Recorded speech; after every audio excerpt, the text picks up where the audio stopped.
Hello everyone, welcome back to ಚಲನ್. ಈಗಾಗಲೇ ನಾವು ಪಾರ್ಟ್ 7 ಮತ್ತು 6 ವಿಡಿಯೋದಲ್ಲಿ ಕ್ಯಾಪಿಟಲ್ ಸ್ಟ್ರಕ್ಚರ್ನಲ್ಲಿ ಬರುವಂತಹ EBIT EPS ಅನಾಲಿಸಿಸ್ ಮೇಲೆ 15 ಮಾರ್ಕ್ಸ್ 2 ಪ್ರಾಬ್ಲಮ್ಗಳನ್ನು ಸಾಲ್ವ್ ಮಾಡಿದ್ದೀವಿ. ಈ ಒಂದು ವಿಡಿಯೋದಲ್ಲಿ ಕೂಡ ನಾವು ಓಲ್ಡ್ ಕ್ವಶನ್ ಪೇಪರ್ದು ಒಂದು 15 ಮಾರ್ಕ್ಸ್ ಕ್ವಶನ್ ಅನ್ನ ಸಾಲ್ವ್ ಮಾಡೋಣ ಅಂತ. KUD 2023 ಮತ್ತು 24ರ question. Sarvodaya company limited wants to set up new factory at Bengaluru at an investment of rupees 20 lakh. Investment amount ಇರೋದು 20 lakh. The new factory is expected to yield EBIT of rupees 4 lakh. ಈ ಒಂದು 20 lakh investment ಮಾಡೋದ್ರಿಂದ ನಮ್ಗೆ EBIT earning before interest and tax 4 lakh ಬರ್ಬೋದು ಅಂತ ಏನ್ ಮಾಡಾರ expect ಮಾಡಿದಾರ. For maximizing its EPS, the company is considering the following alternative financial proposals. ಯಾವುದೇ ಒಂದು ಕಂಪನಿಯ ಮುಖ್ಯ ಉದ್ದೇಶ ಏನಾಗಿರ್ತೈತಿ ಅಂತಂದ್ರೆ EPS earnings available to equity shareholders ಅಂತ ಏನ್ ಕರಿತೀವಿ. ಇಕ್ವಿಟಿ ಷೇರುದಾರರಿಗೆ ಹೆಚ್ಚಿನ EPS ಅನ್ನ ಕೊಡಬೇಕು ಅನ್ನುವಂತಹ ಉದ್ದೇಶವನ್ನ ಹೊಂದಿರ್ತೈತಿ. ಆ ನಿಟ್ಟಿನಲ್ಲಿ ಈ 20 ಲಕ್ಷ ರೂಪಾಯಿ ಏನ್ ಇನ್ವೆಸ್ಟ್ಮೆಂಟ್ ಮಾಡಬೇಕು ಅದನ್ನ ಯಾವ ಮೂಲದಿಂದ ತಂದ್ರೆ EPS ಜಾಸ್ತಿ ಇರತ್ತಾ ಅಂತ ಹೇಳಿ ನಿಮ್ಗೆ ಪ್ರಶ್ನೆಯನ್ನ ಕೇಳ್ತಾರ. ಯಾವುದು ಅಂತಂದ್ರೆ ಇರೋದು proposal all in equity shares, ಎಲ್ಲವನ್ನ ಇಕ್ವಿಟಿ ಶೇರ್ ಒಳಗ ನಾವು ದುಡ್ಡನ್ನ ಹಾಕೋದು. ಬಿ ಏನು ಅಂತಂದ್ರೆ rupees 7,50,000 is 8% debenture and balance in equity shares. C rupees 5 lakh is 10% debenture and rupees 5 lakh is 9% preference share and remaining in equity shares of rupees 100 each. D rupees 7,50,000 is 10% preference shares and remaining is equity share of rupees 100 each. ಈ 4 ಪ್ರಪೋಸಲ್ಗಳನ್ನ ಅವರು ಕೊಟ್ಟಿದ್ದಾರ. The company is in 30% tax bracket. As a financial advisor, which financial proposal you recommend, why ಅಂತ ಹೇಳಿ question ಅನ್ನ ಕೇಳ್ಯಾರ. Answer already ಹಿಂದೆ ಬಿಡಿಸಿದ್ವಿ, ಅದೇ ರೀತಿಯಲ್ಲಿ ನಾವು solve ಮಾಡ್ಕೊತ ಹೋಗ್ಬೇಕು. ಫಸ್ಟ್ ಏನಪ್ಪಾ ಅಂದ್ರೆ ಆ ಟೈಟಲ್ ಬರಿಬೇಕು, EBIT EPS ಅನಾಲಿಸಿಸ್ ಅಂತ ಹೇಳಿ. Alternative financial proposal with on investment of rupees 20 lakh. ಇದಾದ್ಮೇಲೆ particulars proposal A, proposal B, proposal C ಮತ್ತು ಪ್ರಪೋಸಲ್ D ಅಂತ ಬರಿಬೇಕು. ಫಸ್ಟ್ ಒನ್ ನೋಡ್ರಿ, ಹೇಳಿರೋದೇನು ಅಂದ್ರೆ ಆಲ್ ಇನ್ ಇಕ್ವಿಟಿ ಅಂತ ಹೇಳಿದಾರ. ಅಂದ್ರೆ rupees 20 lakh ಇಕ್ವಿಟಿ ಅಂತ ಬರಿಬೇಕು. ಎರಡನೇದು rupees 7,50,000 is 8% debenture, balance in equity share ಅಂತ ಹೇಳ್ಯಾರ. ಪ್ರಪೋಸಲ್ ಬಿ ಒಳಗ ಬರೀರಿ 8% ಡಿಬೆಂಚರ್ 7,20,000, ರಿಮೈನಿಂಗ್ ಅಂದ್ರೆ 20 ಲಕ್ಷದಲ್ಲಿ 7,50,000 ತೆಗೆದ್ರೆ 12,50,000 ಇಕ್ವಿಟಿ ಶೇರ್ ಅಂತ ಬರಿಬೇಕು. ಸಿ ಏನೈತಿ ಅಂದ್ರೆ rupees 5 lakh is 10% debenture, 10% debenture 5 lakh ಆಯ್ತು. ಅಂಡ್ 9% ಪ್ರಿಫರೆನ್ಸ್ ಶೇರ್ಸ್ ಅಂತ ಹೇಳಿದಾರ. 9% ಪ್ರಿಫರೆನ್ಸ್ ಶೇರ್ ಅಂತ ಬರೀರಿ. ಅಂಡ್ ರಿಮೈನಿಂಗ್ ಇನ್ ಇಕ್ವಿಟಿ ಅಂತ ಹೇಳಿದಾರ. ಇಕ್ವಿಟಿ ಎಷ್ಟು ಆಗ್ತೈತೆ ಹಂಗಾರ 10 lakh rupees 10 lakh ಅಂತ ನೀವು ಬರಿಬೇಕು. ನೆಕ್ಸ್ಟ್ ಲಾಸ್ಟ್ ಒನ್ ನೋಡ್ರಿ, ಡಿ ಏನು ಅಂದ್ರೆ rupees 7,50,000 ಈಸ್ 10% ಪ್ರಿಫರೆನ್ಸ್ ಶೇರ್ ಅಂತ ಹೇಳ್ಯಾರ. 10% ಪ್ರಿಫರೆನ್ಸ್ ಶೇರ್ಗೆ 7,50,000 ಅಂತ ಬರೀರಿ. ರಿಮೈನಿಂಗ್ ಇಕ್ವಿಟಿ ಅಂತ ಹೇಳಿದಾರ. ಇಕ್ವಿಟಿ ಅಂದ್ರೆ ಉಳಿತಷ್ಟು 20 ಲಕ್ಷದಲ್ಲಿ 7,50,000 ತೆಗೆದ್ರೆ 12,50,000 ಇಕ್ವಿಟಿ ಅಂತ ಬರಿಬೇಕು. ಅಷ್ಟ ಇವನ್ನ ನಾವು ಡಿಟೇಲ್ಡ್ ಆಗಿ ಬರ್ಕೊಂಡ್ಬಿಟ್ರೆ ಪ್ರಾಬ್ಲಮ್ ಬಿಡಿಸುವಾಗ ಬಹಳಷ್ಟು ಈಸಿಯಸ್ಟ್ ನಿಮ್ಗೆ ಆಗತ್ತ. ಆದ್ಮೇಲೆ ಫಸ್ಟ್ EBIT ಅನ್ನ ನೀವು ಬರ್ಕೋಬೇಕು. EBIT ಎಲ್ಲ ಕೇಸಸ್ ಒಳಗೂ ಕೂಡ ಎಷ್ಟು ಬರಿಬೇಕು, 4 lakh 4 lakh 4 lakh ಅಂತ ಬರಿಬೇಕು.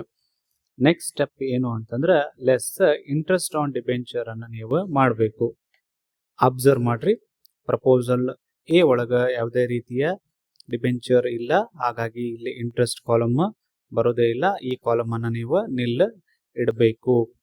ಎರಡನೇ ಕಾಲಮ್ ಒಳಗೆ ನೋಡಿದ್ರೆ 8% ಡಿಬೆಂಚರ್ ಐತಿ, 7,50,000. ಕ್ಯಾಲ್ಕುಲೇಟ್ ಮಾಡ್ರಿ, 7,50,000ಕ್ಕೆ ನೀವೆಷ್ಟು ಮಾಡ್ಬೇಕು, 8% ಮಾಡ್ಬೇಕು. 8% ಮಾಡಿದ್ರೆ 60,000 ಬರುತ್ತೆ. ಮೂರನೇ ಕೇಸ್ ಒಳಗ 10% ಡಿಬೆಂಚರ್ rupees 5 lakh ಐತಿ, 5 ಲಕ್ಷಕ್ಕೆ 10% ಮಾಡಿ ಬರ್ಕೋಬೇಕು, 50,000 ಆಗತ್ತೆ. 4ನೇ ಕೇಸ್ ಒಳಗೆ ಅಬ್ಸರ್ವ್ ಮಾಡ್ರೆ ಡಿಬೆಂಚರ್ ಇಲ್ಲ, ಅದನ್ನ ಏನ್ ಮಾಡ್ಬೇಕು, ಡ್ಯಾಶ್ ಬಿಡಬೇಕು. ನೆಕ್ಸ್ಟ್ ಮೈನಸ್ ಮಾಡಿ ಬರಿಬೇಕು, ಅದಕ್ಕೆ EBT ಅಂತ ನಾವು ಕರಿತೀವಿ. EBT 1ನೇ ಕೇಸ್ ಒಳಗೆ ಯಾವುದೇ ರೀತಿಯ ಮೈನಸ್ ಮಾಡೋದು ಇಲ್ಲದೆ ಇರೋದ್ರಿಂದ 4 ಲ್ಯಾಕ್ ಬರುತ್ತೆ. ಇದು 3,40,000 ಬರುತ್ತೆ. 3,50,000 ಇಲ್ಲಿ ನಿಲ್ಲಿರೋದ್ರಿಂದ ಇದು ಕೂಡ 4 lac same as it is ಅನ್ನ ಬರಿಬೇಕು. ಲೆಸ್ ಟ್ಯಾಕ್ಸ್ ಮಾಡಬೇಕು, 30% ಮಾಡಬೇಕು. ಇಲ್ಲೇನು EBT ಅಂತ ಏನು ಬಂದಿರ್ತೈತಿ, EBT ವ್ಯಾಲ್ಯೂಗಳ ಮೇಲೆ ನೀವೇನ್ ಮಾಡಬೇಕು, 30% ಮಾಡಬೇಕು. 1ನೇ ಕೇಸ್ ಒಳಗೆ ಏನ್ ಮಾಡಬೇಕು, 4 ಲ್ಯಾಕ್ ಇಂಟು 30% ಮಾಡ್ರಿ, 1,20,000 ಬರುತ್ತೆ. ಬಿ ಪ್ರಪೋಸಲ್ ಒಳಗೆ 3,40,000 ಇಂಟು 30% ಮಾಡಿದ್ರೆ 1,02,000 ಬರುತ್ತೆ. 3 ಕೇಸಸ್ ಸಿ ಒಳಗಡೆ 3,50,000 ಮೇಲೆ 30% ಮಾಡ್ರಿ, 1,05,000 ಬರುತ್ತೆ. ಲಾಸ್ಟ್ ಕೇಸ್ 4 ಲ್ಯಾಕ್ ಮೇಲೆ 30% ಮಾಡಿದ್ರೆ 1,20,000 ನಿಮ್ಗೆ ಬರುತ್ತೆ. 4 ಲ್ಯಾಕ್ ಮತ್ತು 1,20,000 ಮೈನಸ್ ಮಾಡಿ ಬರಿಬೇಕು, ಅದಕ್ಕೆ EAT ಅಂತ ಕರಿತೀವಿ. EAT 1ನೇ ಕೇಸ್ ಒಳಗೆ 2,80,000 ಬರುತ್ತೆ. ಸಿಮಿಲರ್ಲಿ 3 ಕೇಸ್ ಒಳಗೆ ಡಿಡಕ್ಟ್ ಮಾಡಿ ನೀವು ಬರ್ಕೋರಿ.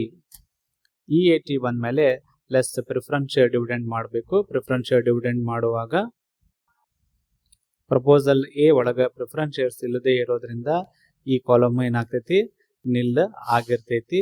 2ನೇ ಕೇಸ್ ಒಳಗೂ ಕೂಡ ಪ್ರಿಫರೆನ್ಸ್ ಶೇರ್ಸ್ ಇಲ್ಲ, ಇದು ಕೂಡ ನಿಲ್ ಆಗ್ತೈತಿ. 3ನೇದ್ರಲ್ಲಿ ಏನೈತಿ, ಸಿ ಕೇಸ್ ಒಳಗೆ 9% ಪ್ರಿಫರೆನ್ಸ್ ಶೇರ್ಸ್ 5 ಲ್ಯಾಕ್ ಐತಿ. 5 ಲ್ಯಾಕ್ ಮೇಲೆ 9% ಕ್ಯಾಲ್ಕುಲೇಟ್ ಮಾಡಿ ಬರಿಬೇಕು, 45,000 ಬರುತ್ತೆ. ಪ್ರಪೋಸಲ್ ಡಿ ಒಳಗೆ ನೋಡ್ರಿ 7,50,000 ಐತಿ. 7,50,000ಕ್ಕೆ 10% ಪ್ರಿಫರೆನ್ಷಿಯಲ್ ಡಿವಿಡೆಂಡ್ ಐತಿ. ಅಂದ್ರೆ ಕ್ಯಾಲ್ಕುಲೇಟ್ ಮಾಡಿ ಬರಿಬೇಕು. 7,50,000ಕ್ಕೆ 10% ಮಾಡಿದ್ರೆ ಎಷ್ಟು ಬರತ್ರಿ, 75,000 ಬರ್ತೈತಿ. 75,000 ಬರೀರಿ. ಪ್ರಿಫರೆನ್ಸ್ ಶೇರ್ ಡಿವಿಡೆಂಡ್ ಬರದ್ಮೇಲೆ ಉಳಿದಿರೋ ಅಮೌಂಟ್ ರಿಮೈನಿಂಗ್ ಎಷ್ಟು ಅಂತ ಬರಿಬೇಕಾಗತ್ತ. ಅದಕ್ಕೆ earnings available to equity shareholders ಅಂತ ನಾವು ಕರಿತೀವಿ. 1ನೇ ಕೇಸ್ ಒಳಗೆ ಇದು ನಿಲ್ ಇರೋದ್ರಿಂದ 2,80,000 ಬರುತ್ತೆ. 2ನೇ ಕೇಸ್ ಒಳಗೂ ಕೂಡ ನಿಲ್ ಇರೋದ್ರಿಂದ 2,38,000 ಸೇಮ್ ಆಸ್ ಇಟ್ ಈಸ್ ಬರಿಬೇಕು. ಇಲ್ಲಿ ಏನಾಗ್ತೈತಿ, 2,45,000ದಲ್ಲಿ 45,000 ಡಿಡಕ್ಟ್ ಮಾಡಿ ಬರೀರಿ, 2 ಲಕ್ಷ ಬರುತ್ತೆ. ಅಂಡ್ ಲಾಸ್ಟ್ ಕೇಸ್ ಒಳಗೆ 2,80,000ದೊಳಗೆ 75,000 ಡಿಡಕ್ಟ್ ಮಾಡಿ ಬರೆದ್ರೆ ಎಷ್ಟಾಗತ್ತೆ, 2,05,000 ಬರುತ್ತೆ. ಇದಾದ್ಮೇಲೆ ನಂಬರ್ ಆಫ್ ಇಕ್ವಿಟಿ ಶೇರ್ಸ್ ಎಷ್ಟು ಇದಾವ ಅನ್ನೋದನ್ನ ನಾವು ಬರಿಬೇಕಾಗ್ತೈತಿ. Number of equity shares calculate ಮಾಡಿ ನಾವು ಬರ್ಕೋಬೇಕು. ಪ್ರಪೋಸಲ್ಗಳನ್ನು ಅಬ್ಸರ್ವ್ ಮಾಡ್ಕೋತ ಹೋಗ್ರಿ. ನಂಬರ್ ಆಫ್ ಇಕ್ವಿಟಿ ಶೇರ್ಸ್ಗಳು ನಾವು ಕ್ಯಾಲ್ಕುಲೇಟ್ ಮಾಡುವಾಗ 1ನೇದ್ರೊಳಗೆ ಏನೈತಿ ಅಂದ್ರೆ ಆಲ್ ಇನ್ ಇಕ್ವಿಟಿ ಐತಿ. 20 ಲಕ್ಷನೂ ಕೂಡ ಇಕ್ವಿಟಿ ಶೇರ್ ಒಳಗೆ ತಂದಿರೋದ್ರಿಂದ 20 ಲ್ಯಾಕ್ ಡಿವೈಡೆಡ್ ಬೈ 100 ಮಾಡ್ಬೇಕು. ಇಲ್ಲಿ ಏನಾಗ್ತೈತಿ, 20,000 ಶೇರ್ಸ್ಗಳು ಬರ್ತಾವೆ.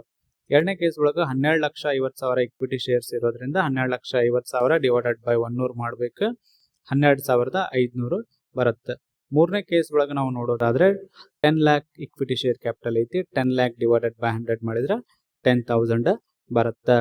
4ನೇ ಕೇಸ್ ಒಳಗೂ ಕೂಡ ಇಕ್ವಿಟಿ ಶೇರ್ ಕ್ಯಾಪಿಟಲ್ 12,50,000 ಇರೋದ್ರಿಂದ ಡಿವೈಡೆಡ್ ಬೈ 100 ಮಾಡಿದ್ರೆ 12,500 ಏನಾಗ್ತೈತಿ, ನಿಮಗೆ ನಂಬರ್ ಆಫ್ ಇಕ್ವಿಟಿ ಶೇರ್ಸ್ಗಳು ಬರುತ್ತೆ. ಅದನ್ನು ನಾವು ನಂಬರ್ ಆಫ್ ಇಕ್ವಿಟಿ ಶೇರ್ಸ್ ಅಂತ ಹೇಳಿ ಬರ್ಕೋಬೇಕು. 20,000, 12,500, 10,000, 12,500 ಅಂತ ಹೇಳಿ ಬರಿಬೇಕು. ಇದಾದ್ಮೇಲೆ ನಮ್ದು ಸ್ಟೆಪ್ ಏನು ಅಂದ್ರೆ EPS ಕ್ಯಾಲ್ಕುಲೇಟ್ ಮಾಡ್ಬೇಕು. EPS ಕ್ಯಾಲ್ಕುಲೇಟ್ ಮಾಡೋದಕ್ಕೆ ಫಾರ್ಮುಲಾ ಐತಿ. EPS is equal to EAESH divided by number of equity shares. ಈ ಫಾರ್ಮುಲಾ ಅಪ್ಲೈ ಮಾಡಬೇಕು. ಆಲ್ರೆಡಿ ನೀವು EAESH ಕ್ಯಾಲ್ಕುಲೇಟ್ ಮಾಡಿರಿ, 4 ಕೇಸ್ ಒಳಗಡೆ ಬಂದಿದೆ ವ್ಯಾಲ್ಯೂ. ನಂಬರ್ ಆಫ್ ಇಕ್ವಿಟಿನೂ ಕೂಡ ನೀವು ಬರ್ಕೊಂಡಿರಿ ಕ್ಯಾಲ್ಕುಲೇಟ್ ಮಾಡಿ. 1ನೇ ಕೇಸ್ ಒಳಗೆ ಏನಾಗ್ತೈತಿ ಅಂತಂದ್ರೆ 6,50,000 ಡಿವೈಡೆಡ್ ಬೈ 20,000 ಮಾಡಿದ್ರೆ 32.5 ಬರುತ್ತೆ. ಸಿಮಿಲರ್ಲಿ 4 ಕೇಸ್ ಒಳಗೆ EPS ಅನ್ನ ನೀವು ಕ್ಯಾಲ್ಕುಲೇಟ್ ಮಾಡಿ ಬರೀರಿ. ನಿಮ್ಗೆ ಕ್ವಶನ್ ಒಳಗೆ ಏನ್ ಕೇಳ್ಯಾರ ಅಂದ್ರೆ, as a financial adviser which financial proposal do you recommend, why ಅಂತ ಹೇಳಿ ಕ್ವಶನ್ ಅನ್ನ ಕೇಳ್ಯಾರ. ಯಾವ ಒಂದು ಪ್ರಪೋಸಲ್ ಅನ್ನ ರೆಕಮೆಂಡ್ ಮಾಡ್ತೀರಿ ಅಂತ ಹೇಳಿ. ನಾವು ಯಾವ ಪ್ರಪೋಸಲ್ ರೆಕಮೆಂಡ್ ಮಾಡ್ತೀವಲ್ಲ ಅದನ್ನ ನಾವು EPS ಬೇಸ್ ಮೇಲೆ ಹೇಳ್ಬೇಕಾಗ್ತೈತಿ. EPS ಅಬ್ಸರ್ವ್ ಮಾಡ್ರಿ, 4 ಕೇಸ್ ಒಳಗೆ ಹೈಯೆಸ್ಟ್ EPS ಯಾವ್ದೈತಿ ನೋಡ್ರಿ, 39.52 ಇದೆ. ಅಂದ್ರೆ ಪ್ರಪೋಸಲ್ ಬಿ ಒಳಗಡೆ ಏನೈತಿ ಅಂತಂದ್ರ ಹೈಯೆಸ್ಟ್ ಐತಿ. ನೀವೇನ್ ಬರೀಬೇಕು, proposal B is recommended because EPS compared to other proposals it is higher. ಬೇರೆ ಪ್ರಪೋಸಲ್ಗಳಿಗೆ ಕಂಪೇರ್ ಮಾಡಿದ್ರೆ ಇದರ EPS ಜಾಸ್ತಿ ಇರೋದ್ರಿಂದ ನಾವು ಇದನ್ನ ರೆಕಮೆಂಡ್ ಮಾಡ್ತೀವಿ ಅಂತ ಹೇಳಿ ನೀವು ಕಮೆಂಟ್ ಅನ್ನ ಬರಿಬೇಕು. ಕಮೆಂಟ್ಗೂ ಕೂಡ ಮಾರ್ಕ್ಸ್ ಇರೋದ್ರಿಂದ ಅದನ್ನ ಕೂಡ ನೀವು ಬರೀರಿ. 2022-23 ಕ್ವಶನ್ ಕೂಡ ಇಲ್ಲಿ ಡಿಸ್ಪ್ಲೇ ಮಾಡೀನಿ. ಇದನ್ನ ನೀವು ಪ್ರಾಕ್ಟೀಸ್ ಮಾಡಿ ಸಾಲ್ವ್ ಮಾಡ್ರಿ. 15 ಮಾರ್ಕ್ಸ್ಗೆ ಬಹಳಷ್ಟು ಇಂಪಾರ್ಟೆಂಟ್ ಕ್ವಶನ್ ಆಗಿದೆ. ಇದನ್ನ ಪ್ರಾಕ್ಟೀಸ್ ಮಾಡ್ರಿ. ಈಸಿಲಿ ನೀವು 15 ಮಾರ್ಕ್ಸ್ ತಗೋಬಹುದು. ಚಾನಲ್ ಅನ್ನ ಸಬ್ಸ್ಕ್ರೈಬ್ ಮಾಡಿ, ಶೇರ್ ಮಾಡಿ ಮತ್ತೆ ಲೈಕ್ ಮಾಡಿ. Thank you.